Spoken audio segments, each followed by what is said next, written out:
tell us a little bit about how Figmentation got started? I'm going to have a frog all day.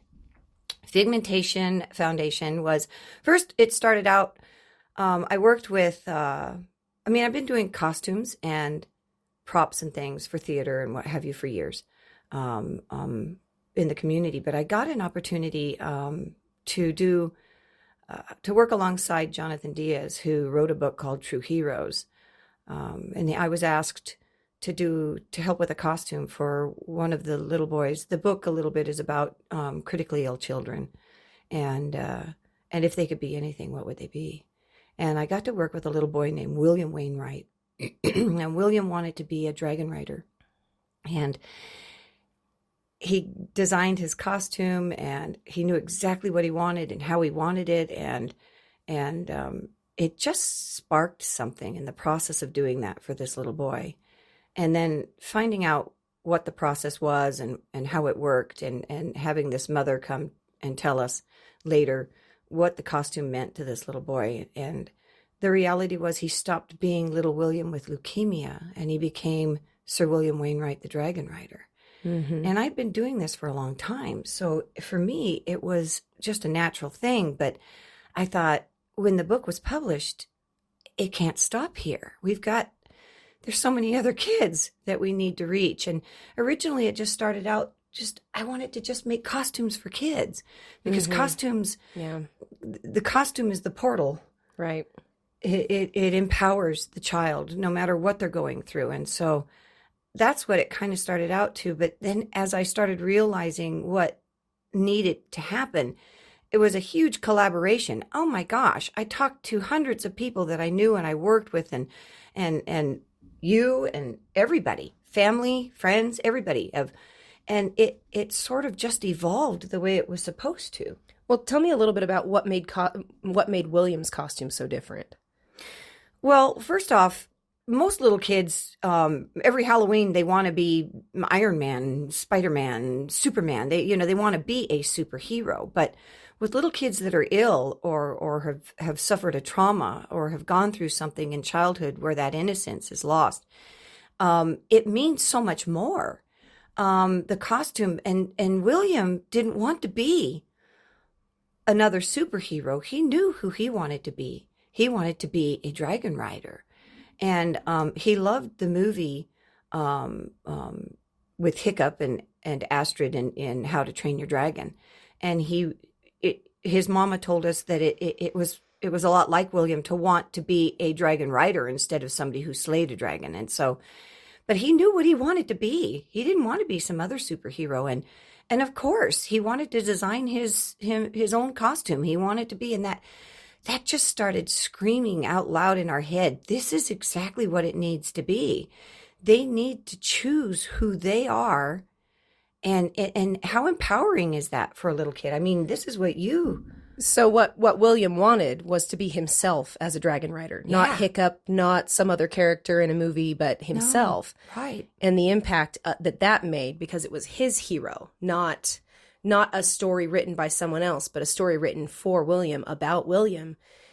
It made such a massive impact on the way that little boy felt about that costume. That costume was exclusively his.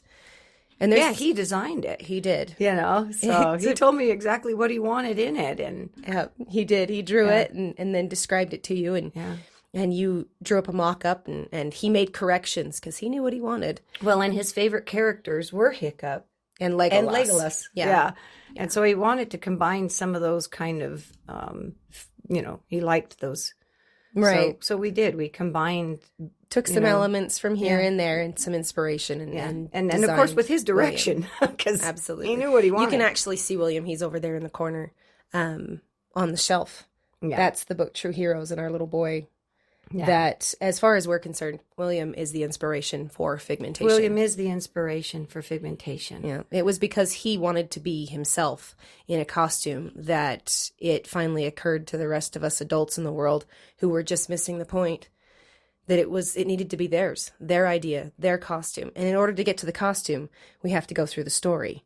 Right. because they always start out as, I want to be this character that I love. And the light that goes on in their eyes when they get to, when they discover, when they really, really grasp the concept of, I can be anything. Yeah. Anything I want. When it hits them that in the process of telling you they're superheroes and what they like about them and things like that, when they grasp that concept that I get to choose anything. and then they get to choose. Right. It's amazing when you see the light go off. It's just like, oh my gosh. And yeah, it's really cool. It's magic. Yeah, It really is. It really is. And yeah, there's a lot of science behind what the costume does for the person. Right. Well, I mean, there's so many sciences that pull together in what pigmentation is doing, that makes it Right. unique, but yeah, makes it work. Right. So, I mean, talk about enclothed cognition. Well, okay, so enclothed cognition was coined by a Dr. Karen Pine out of Hertfordshire in about 2012. So it's a fairly new concept. And what she discovered was that the things that we wear impact how our subconscious reacts during any given day. And so one of the tests that she did was bring people in off the streets, basically, and put them in superhero shirts. And half were in superhero shirts and the other half were a control group. And the ones that were wearing the superhero shirts suddenly reported themselves as being more confident, physically stronger, and more capable of anything. And it was just a Superman shirt. It was just a t-shirt. It wasn't even a costume that was designed by the child. And so it's the same concept of put on your shoes so that if you want to get to work. So working from home, right? A lot of us will wear our pajamas on the lower half, and the upper half will be Zoom meeting ready. And that can actually impact our subconscious to tell us, hey, we're more relaxed today. We're not really trying to get things done. I think the human race as a general rule has understood this forever because we wear uniforms, and uniforms help to automatically trick our brain into saying it's time to get to work. These are our duties. These are the things that are trained. And so our subconscious reacts along with it. And so with these kids, what we do is we let them tell us their story and we let them design their costume. But it's important that it be a story about them as the hero, because when they wear the costume of the hero they see in themselves, it impacts their subconscious, we believe, in the same way that enclothed cognition works for the average person. Well, and I've seen this. I mean, I've been doing costuming for a long time, and I've seen this when we've competed or we've been to Comic-Cons around, and you can see where the shyest person, the most introverted person, when they put on a costume, they become the character. So I've witnessed this for years and years. So I know that it works. I know I've seen it, but it's even more impactful when it's a child, because a child has an imagination that just runs, beyond, and so they really do pick it up and take it, and so it's powerful.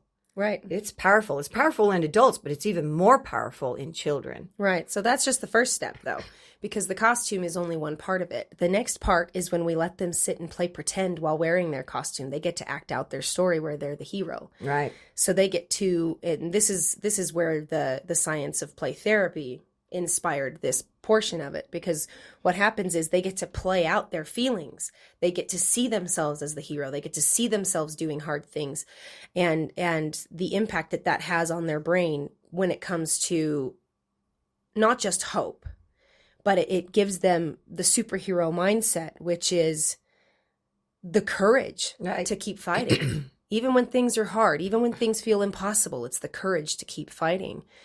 And that makes a huge difference. And we know this is true because we've heard from parents where an introverted child or a shy child, even with little William, even when he was struggling with his therapies because of his cancer, he would put his costume on. I think it makes them feel stronger, braver, like they can cope better. So we've seen that, we've heard that. So that's a part of it because well. when they were wearing it, they were stronger and Right, braver. And right. so now that's what it triggers in their mind. And that's why they are given their costume and their movie. Well, and being able to sit down and allow a child to tell you their story. It's funny. They want to tell you what they think mom or dad, or an idea that they've read. I mean, a lot of times when dealing with children, it's the last book they read or the last video game they played or the last movie they favored. That's what draws them. But we sit down with them, and as we interview them and we talk to them about their story, it's funny how they start to drop those kind of feelings of they start to realize it gets to be my story. Mm-hmm. And all of a Just sudden things very- change. Very much like the costume. Yeah. At first, they think they have to tell someone else's story, someone else's way. And we work with them until we figure out what they want in their story. And this is kind of where my talents come in. Because I grew as up a storyteller. Right. Well, because I grew up with her as my mother, and when I was a little girl, she painted unicorns on my wall. I lived in a world of imagination and pretend. It was very common for us to ask her to tell us a story, and she'd just off the cuff tell us a story. So I shared a room with my younger sister, who I adored, and she every night for, I'd say 50% of our childhood, every night I would ask her what she wanted in her story. At least a decade. Yes, a long time.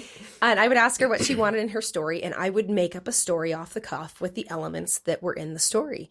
And at first we had this long list of questions when we worked with Alex. I had this long list of questions that I wanted to ask to keep him engaged, and I was really worried about how that process was going to work with our first kid. And then I sat down and I never even looked at the questions. We just figured it out. It just flowed. And Alex, I remember him when the Twinkle hit and everything was possible. You have to understand. I mean, at first we're watching this little boy tell us a little bit about some of the superheroes he likes and some of the things he likes. And he's looking at mom and he's looking at dad and he's looking back and forth because he's looking for approval. He's looking and seeking, am I on the right track? Do I know what, Mm-hmm. And but was that okay? But as he started to open up, as he started to realize, yeah, I like that, but I like this too. And I kind of like that too. You could just see it was like this little light bulb went bing and his eyes got bigger and he sat closer to the edge of his chair and he started talking. And Jackie just, she knows how to get him and it was to open up. Stark contrast from the day before when we were interviewing him about all the things that he'd lost because of his diagnosis.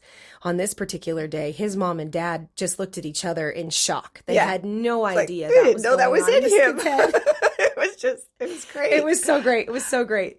Oh, and that little boy, he just ran with it, and he got so creative, and even we were just like, "Good for you." Yeah, it was great. Good job. It was great.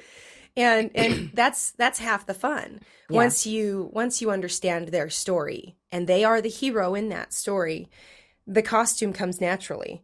So it was after we figured out the story. And originally, Alex wanted to be a black and gold Spider-Man, right? Mm-hmm. Yeah, he drew a picture and everything. Yep. And then when we finished with the story and he realized he didn't have to be that.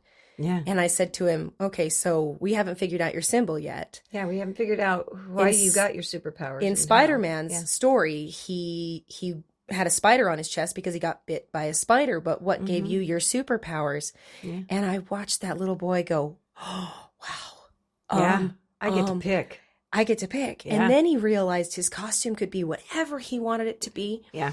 And that's when he started just exploding. Yeah. And watching that little boy and the creativity that came out of him was so wonderful. Right. And it was just the first step. Yeah. This was not where this ends. There is so much more. So there's evolution. It evolved and it was amazing. Right. Even getting to watch the story come to life in production was amazing. Well, and we knew that was going to happen. Yeah. But we'll get more into Alex's story in the next podcast. But more than anything, we want people to understand just how significant this concept is. Right. We've seen it affect people. We've seen it affect adults. that have been through trauma. We've seen it affect adults who haven't. It's the impact of a costume when one can get fully involved in the process is over the moon.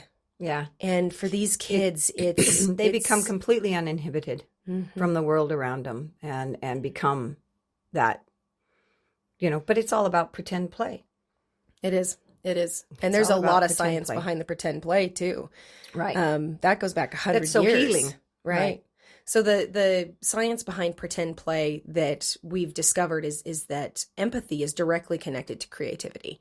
And the development of empathy is in childhood, somewhere between 5 and 15.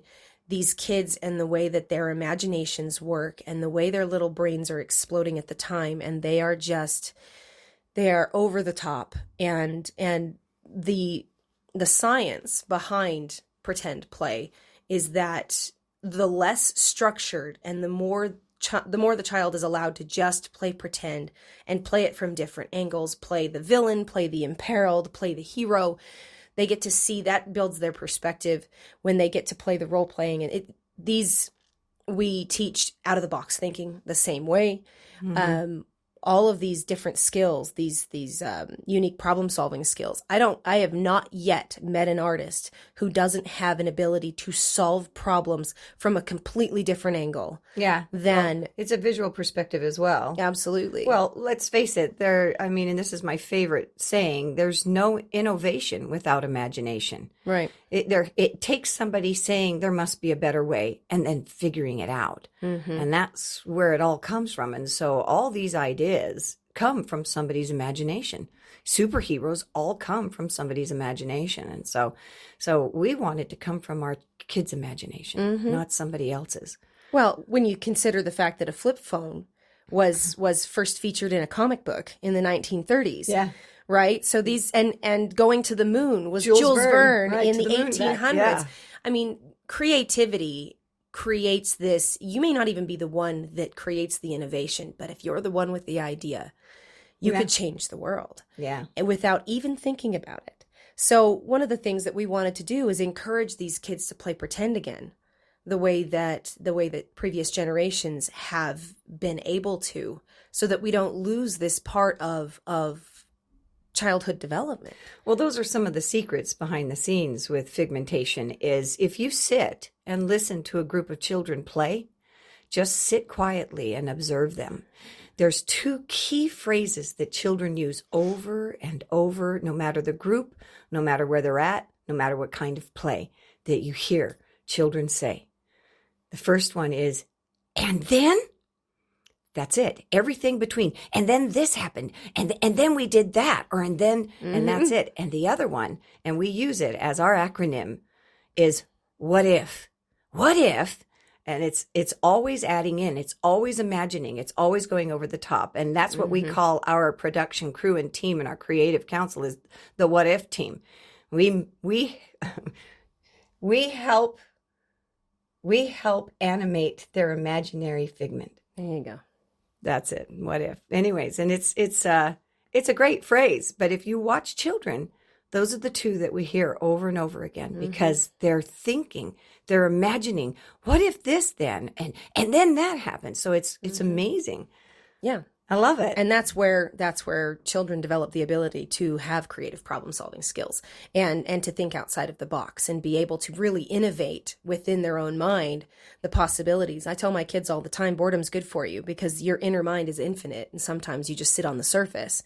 Without a little bit of boredom, you don't dive in much. Right. And I think it's super important that these kids learn to play pretend. Well, I think books and things are great. I think, even video games, modern day entertainment and imaginations are great. I love Minecraft. Because, but I created the Lich King from the world of Warcraft. So, but I think they're great. But I also think that we need to encourage kids to understand that they can imagine that too. They could make a video game too. They could write a story too. Not just depend on somebody else's imagination to live vicariously through, but literally they can do it themselves. So that's kind of where we're at is bringing back and restoring childhood that was lost through some type of traumatic event in a child's life, and empowering them to realize that they could do anything that they put their minds to. Well, and the trauma itself does. It thrusts them into the adult world. They have to face things that most of us are not ready to face as adults. Well, and do that without any cognitive ability to reason why me, or, how did this happen? Right. And then we tell them it's okay to be a kid again. Yeah. And we do that through the costume and the movie. And then they get to take it with them forever. And their families get to have it forever. And we were talking about this with Alex's movie and how his grandkids will get to watch the movie of the way Alex saw himself when he was a 12-year-old little boy, and saw the potential in himself and his life. And that's absolutely invaluable. And that's why a simple picture just isn't going to cut it. It's got to be the child acting it out and playing pretend in their costume. I loved watching Alex kind of form a moral code. The idea of being a superhero and needing to save people. He'd made a conscious effort that this was something he needed to do, even outside of the world of his character. Right. Which was really cool to kind of watch that serving and protecting your fellow man was important. And it was just really neat to watch this kid. The superhero mentality. Kind of line up with that. Right. It was really cool. Well, and we see these kids and their trauma as every hero has an origin story of struggle. Yeah. So does every supervillain. And we want same origin story. We want to make it easy for them. Yeah. We want to make it easy for them to see themselves as the hero, so that is a choice that is easier the rest of their lives. Yeah. Every time something hard happens, it's not the end of the world. It's just something else that we have to overcome. It's through our adversity that we find our strength and courage. And learning that as a child, is a part of coping. Yeah. And understanding. Yep. So it's beautiful. Right. Is what it is. So that's what we do. That's what we do. We give them more than hope. We give them courage. Thanks for joining us today, guys. We look forward to the next one. See you the next time. Bye. Bye.